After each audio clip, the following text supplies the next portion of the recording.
계좌가 3억 원이고 TQQQ 비중이 20%라고 가정해 보겠습니다. TQQQ에 들어간 돈은 6천만 원입니다. 이 6천만 원이 70% 하락하면 손실은 4,200만 원입니다.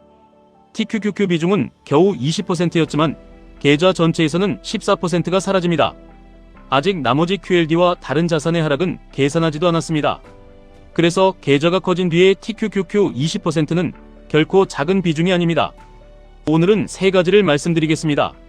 첫째, TQQQ 비중 10%, 20%, 30%가 실제로 얼마의 손실을 만드는지 계산하겠습니다. 둘째, 50대 투자자에게 같은 손실률이 더 무겁게 느껴지는 이유를 말씀드리겠습니다. 셋째, 다른 사람이 정해준 비중이 아니라 자신이 감당할 수 있는 TQQQ 비중을 계산하는 방법을 알려드리겠습니다. 먼저 오해하면 안 되는 것이 있습니다. 50대라는 이유만으로 TQQQ를 무조건 팔아야 한다는 뜻은 아닙니다. 50대 투자자 중에서도 앞으로 15년 이상 근로소득이 있고 현금 흐름이 충분하며 하락장에서도 추가 투자할 수 있는 분이 있습니다. 반대로 나이는 젊더라도 대출이 많고 가까운 시기에 사용할 돈까지 투자했다면 TQQQ 비중을 높게 가져가기 어렵습니다. 중요한 것은 나이 자체가 아닙니다. 계좌가 하락한 뒤 회복을 기다릴 수 있는 시간과 하락장에서 추가로 넣을 수 있는 현금 흐름입니다. 하지만 일반적으로 계좌가 커지고 은퇴 시점이 가까워질수록 추가 납입금으로 손실을 회복하기는 어려워집니다. 계좌가 3천만 원일 때 30%가 하락하면 손실은 900만 원입니다. 월급을 받으며 꾸준히 투자하는 사람이라면 몇 년 동안의 납입금으로 회복을 도울 수 있습니다. 그러나 계좌가 3억 원일 때 30%가 하락하면 손실은 9천만 원입니다. 계좌가 5억 원이라면 같은 30% 하락으로 1억 5천만 원이 사라집니다. 퍼센트는 같지만 실제로 감당해야 하는 금액은 전혀 다릅니다. 이제 TQQQ 비중에 따라 계좌가 어떻게 달라지는지 계산해 보겠습니다. 계좌는 3억 원으로 가정하겠습니다. TQQQ 비중이 10%라면 투자금은 3천만 원입니다. TQQQ가 50% 하락하면 손실은 1,500만 원입니다. 계좌 전체에서는 5% 손실입니다. TQQQ가 70% 하락하면 손실은 2,100만 원입니다. 계좌 전체에서는 7%입니다. 이번에는 TQQQ 비중이 20%인 경우입니다. TQQQ 투자금은 6천만 원입니다. 50% 하락하면 3천만 원을 잃습니다. 계좌 전체에서는 10% 손실입니다. 70% 하락하면 4,200만 원을 잃습니다. 계좌 전체에서는 14% 손실입니다. 이번에는 TQQQ 비중이 30%인 경우입니다. TQQQ 투자금은 9천만 원입니다. 50% 하락하면 4,500만 원을 잃습니다. 계좌 전체에서는 15% 손실입니다.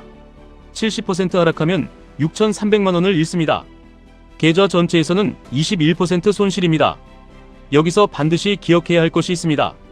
이 계산은 TQQQ만 하락하고 나머지 자산은 전혀 움직이지 않는다고 가정한 것입니다. 실제 나스닥이 크게 하락하는 상황에서는 QLD와 QQQ, 반도체와 다른 성장주도 동시에 하락할 가능성이 있습니다. 따라서 실제 계좌 손실은 지금 계산한 금액보다 더 커질 수 있습니다. 이제 20%가 적은 비중처럼 보이십니까? 계좌가 1억 원일 때 TQQQ 20%는 2천만 원입니다. 계좌가 3억 원이면 6천만 원입니다. 계좌가 5억 원이면 1억 원입니다. 비중은 똑같이 20%지만 시장에 노출된 실제 금액은 5배까지 달라집니다. 계좌가 작을 때는 TQQQ의 높은 변동성을 버틸 수 있다고 생각하기 쉽습니다. 손실이 나더라도 월급과 추가 납입금으로 다시 살 수 있기 때문입니다. 하지만 계좌가 커진 뒤에는 상황이 달라집니다. 하루에 1천만 원, 2천만 원이 움직이기 시작하면 사람은 퍼센트가 아니라 금액을 보게 됩니다. 처음에는 장기 투자할 생각이었습니다. 하지만 손실이 5천만 원을 넘어가면 매일 계좌를 확인하게 됩니다. 손실이 1억 원에 가까워지면 처음 세웠던 기준보다 공포가 앞서기 시작합니다. 결국 가장 낮은 가격에서 TQQQ를 팔고 시장이 회복된 뒤 다시 들어가는 실수를 할 수 있습니다. 비중 관리가 중요한 이유는 단순히 손실을 줄이기 위해서만이 아닙니다. 하락장에서 계획을 지키기 위해서입니다. 버틸 수 없는 비중을 들고 있으면 아무리 좋은 장기 전략도 끝까지 실행할 수 없습니다. 그렇다면 나에게 적당한 TQQQ 비중은 어떻게 계산해야 할까요? 다른 사람이 10%라고 했다고 10%를 따를 필요는 없습니다. 누군가 30%를 들고 있다고 그대로 따라 해서도 안 됩니다. 먼저 자신의 계좌에서 감당할 수 있는 최대 손실률을 정해야 합니다. 예를 들어 전체 계좌가 10% 하락하는 것까지는 버틸 수 있다고 가정해 보겠습니다. 그리고 TQQQ에 대한 스트레스 상황을 60% 하락으로 가정하겠습니다. 감당할 수 있는 계좌 손실률 10%를 TQQQ 예상, 하락률 60%로 나누면 약 16.7%가 나옵니다. 이 계산에서 TQQQ 비중의 최대치는 약 16%에서 17%입니다. 하지만 이것도 나머지 자산이 전혀 하락하지 않는다는 가정입니다. QLD와 QQQ까지 함께 하락하는 상황을 고려하면 실제 TQQQ 비중은 이보다 낮게 잡아야 전체 계좌 손실을 10% 안에 막을 수 있습니다. 다른 사례도 보겠습니다. 전체 계좌에서 8%까지 손실을 감당할 수 있고 TQQQ가 60% 하락하는 상황을 가정하면 계산 결과는 약 13%입니다. 전체 계좌에서 12%까지 감당할 수 있다면 약 20%입니다. 전체 계좌에서 15%까지 감당할 수 있다면 약 25%입니다.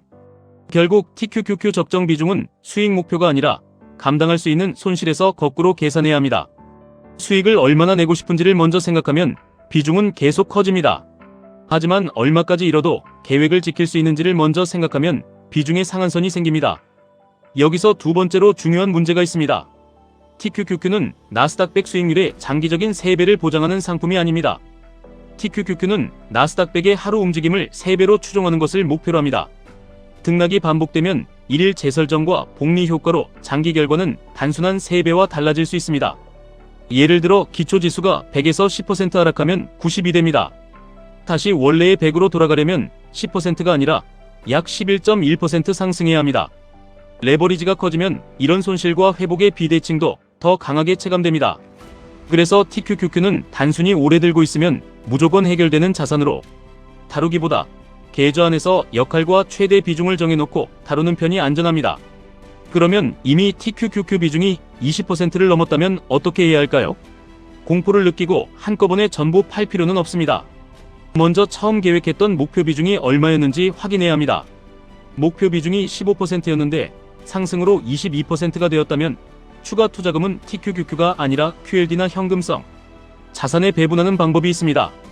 신규 납입금만으로 비중이 조절되지 않는다면 초과분을 여러 번에 나누어 조정할 수도 있습니다.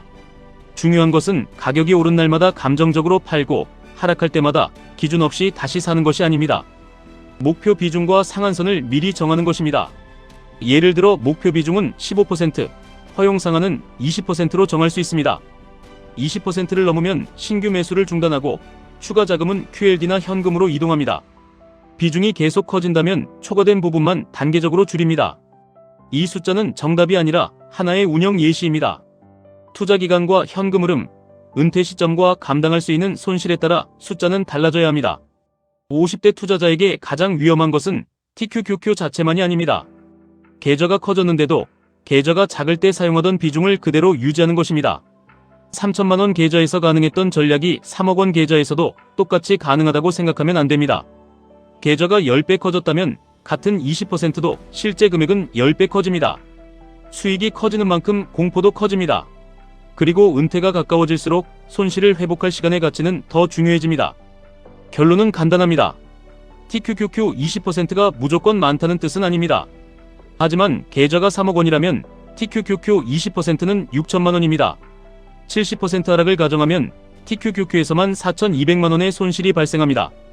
이 금액을 보고도 계획대로 보유하고 추가 매수하며 일상을 유지할 수 있다면 그 비중은 감당 가능한 범위일 수 있습니다.